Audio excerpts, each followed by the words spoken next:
Yan, may alaga kami. Mga pare ko, may alaga kaming dugi-dugi ngayon. Yaya kami ngayon ng dog. Labradoodle. Go for a Bakasyon walk. kasi yung mga amo nito. Yan, kami ang kinuhang yaya. Mabait to, mabait. Sol. Napakabait na aso. Mabango pa. Hindi siya amoy aso. Ngayon, napakagandang aso. Nakakatuwa. Napakabait. Ito hindi ito bantay, kundi siya binabantayan. Kasi nung araw, naalala ko, ay kaya ka nag-aalaga ng aso, pag alis mo ng bahay may bantay. Di niya, nako problema do ka pagka umalis ka ng bahay dahil wala magbabantay sa aso. Kinuha pa yan ng yaya. Dalawa pa kami. Yung aking misis yan, Yan. Malungkot siya sa bahay. Yung pala gusto lumabas.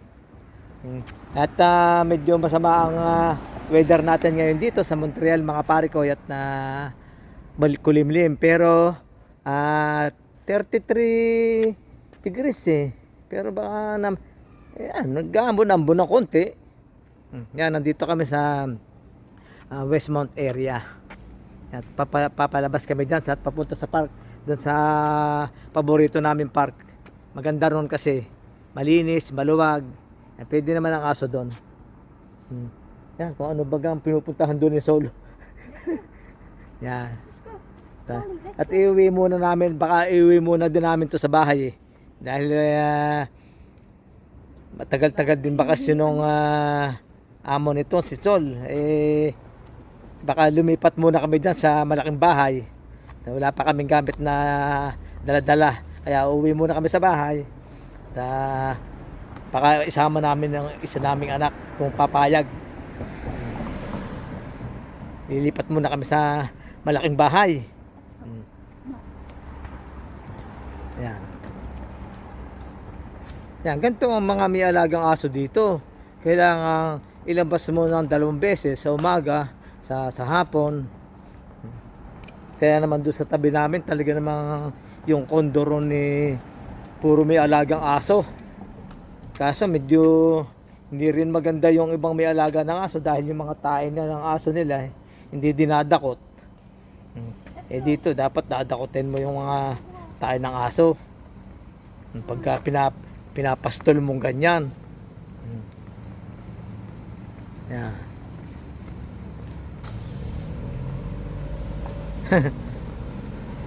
Nakakatuwa.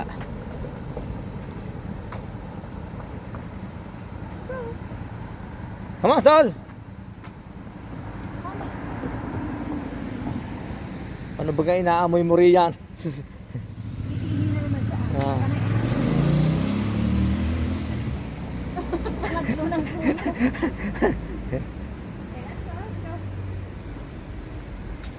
Gusto pala niyang gumala.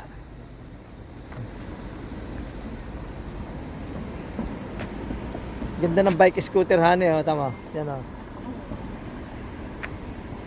bike siya pero scooter. Come on! Tatawid ba tayo? Yan, patawid kami dito sa along Sherbrooke.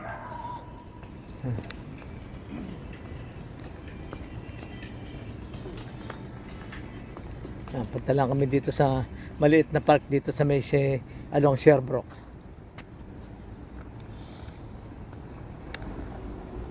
Andito ang sa Sherbrooke ang bahay ng mga mayayaman dito sa Montreal. Nandito ang kanilang bahay na malalaki.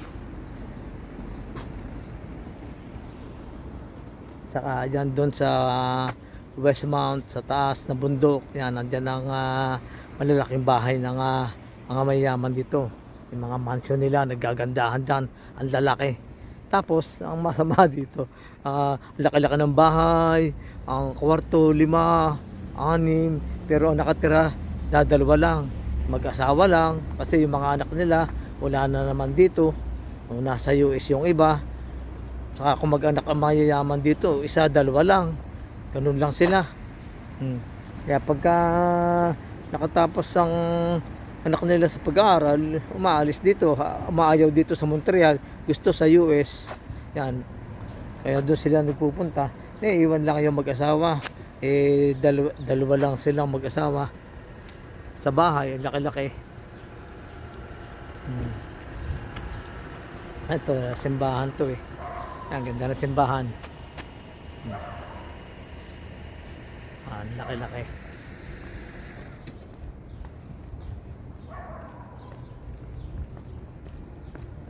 Yan ang aming part-time job ngayon dito. Mag-aalaga ng aso, magbantay ng bahay, maglinis. Yan ang aming ginagawa ngayon. Araw ng linggo dito ngayon. Nasa Pilipinas, linggo ng gabi.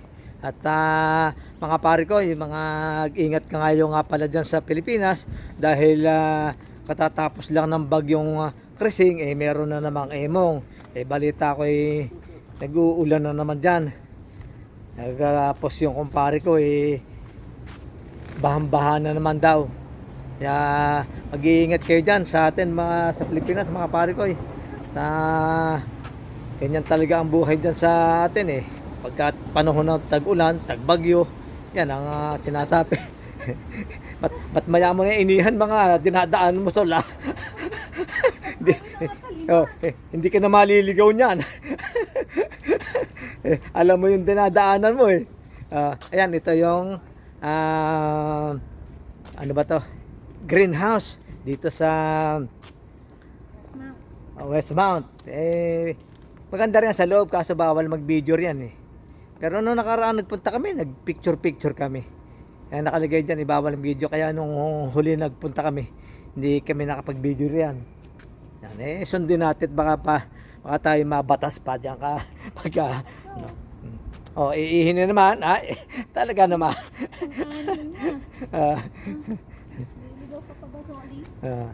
Yan, maganda rito sa park dito, napakaluwang, malinis, walang naninigarilyo rito, bawal, walang mga kalat, hindi katulad nga doon sa tabi namin doon, masyadong marumi ang park namin mga malalapit sa amin kaya masama, hindi nakakaaya-ayang tumambay. Kaya kami pagka gusto naming magpark, talagang dumadayo kami dito sa Westmount. 25 minutes drive simula sa bahay hanggang dito. Yan yung park dito. Yan, maluwag yan. Very good yeah! Very good wow. Yan. Yan. Yan, kuha na ko kaya. Ganda. Yan ang gagawa kong thumbnail yan. Yan. Okay. Yan. Pagod ka na, Sol? Pagod na, nanginginig ko.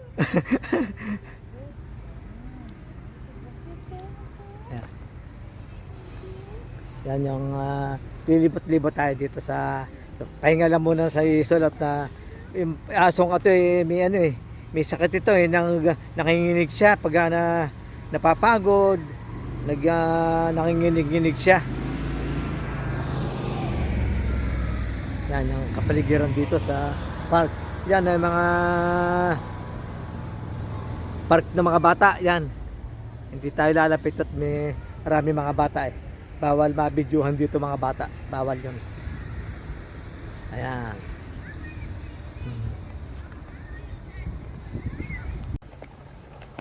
Yan dito pa rin kami sa Westmount Park sa King George. Yan, nandito kami ngayon sa man-made lake.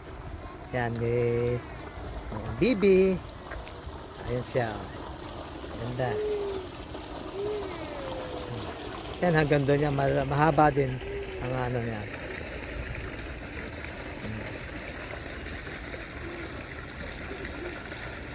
Ayan, ito sa banda ron, marami doon sa kabila. Punta tayo doon sa kabila, marami doon.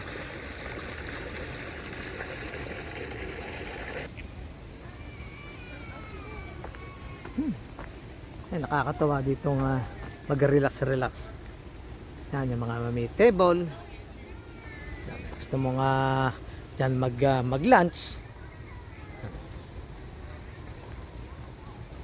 Baba pa tayo dun sa bandaron. Ganda ron sa baba dun eh.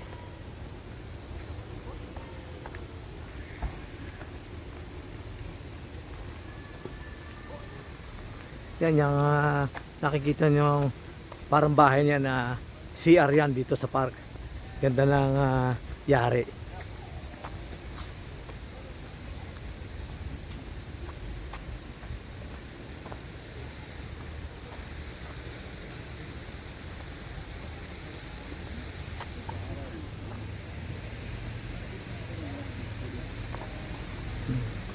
Yan yung kahabaan ng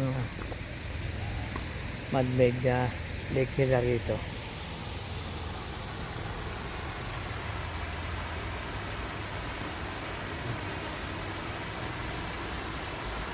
Yan, ganda rin ang pagkaka-landscape nila dito sa park na to. Yan, baba pa tayo dun sa bandaron. Makita natin. Yan, yung mga service ng mga naglilinis dito sa park. Ganda na service na, ano nila, liit eh. Ang gulong ito, pati 8 gulong.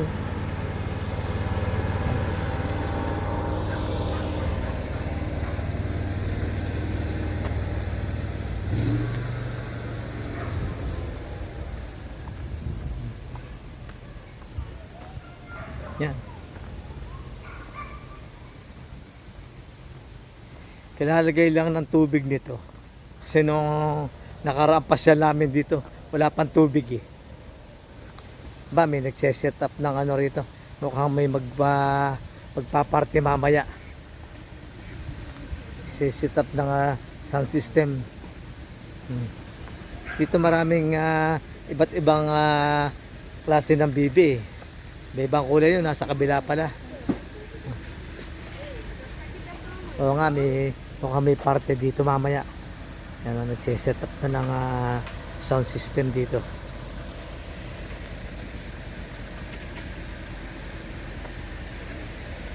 Saka mayroong garden wedding mamaya.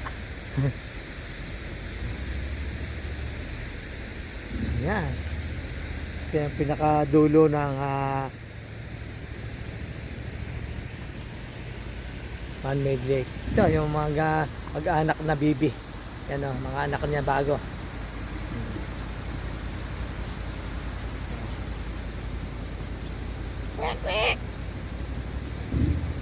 Yan, ganda.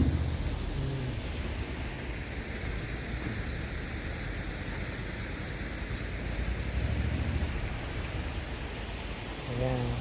Mababaw lang naman siya.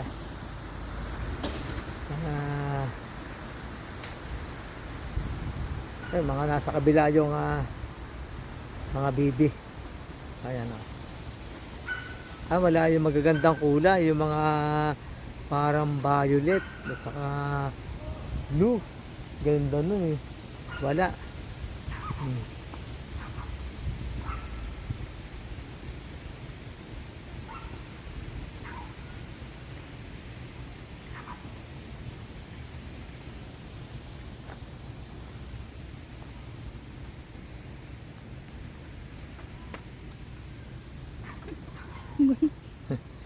Ayan, ang ganda rito. Thank you. Palibasa kulimlim, kaya maganda yung klimat, malamig-lamig. Kahit na 33 degrees siya nakalagay sa weather. Ayan. Ayan yung baby. Panahanap niya ng pagkain.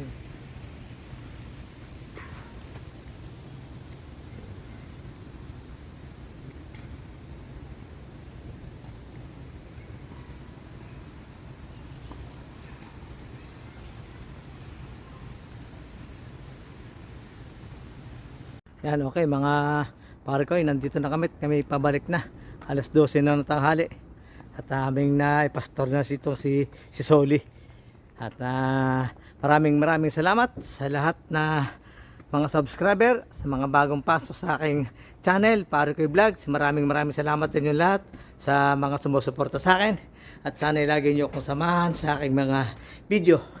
At para naman nakatulong nyo kayo sa akin, sa aking channel. Okay? Maraming salamat sa lahat ng suporta.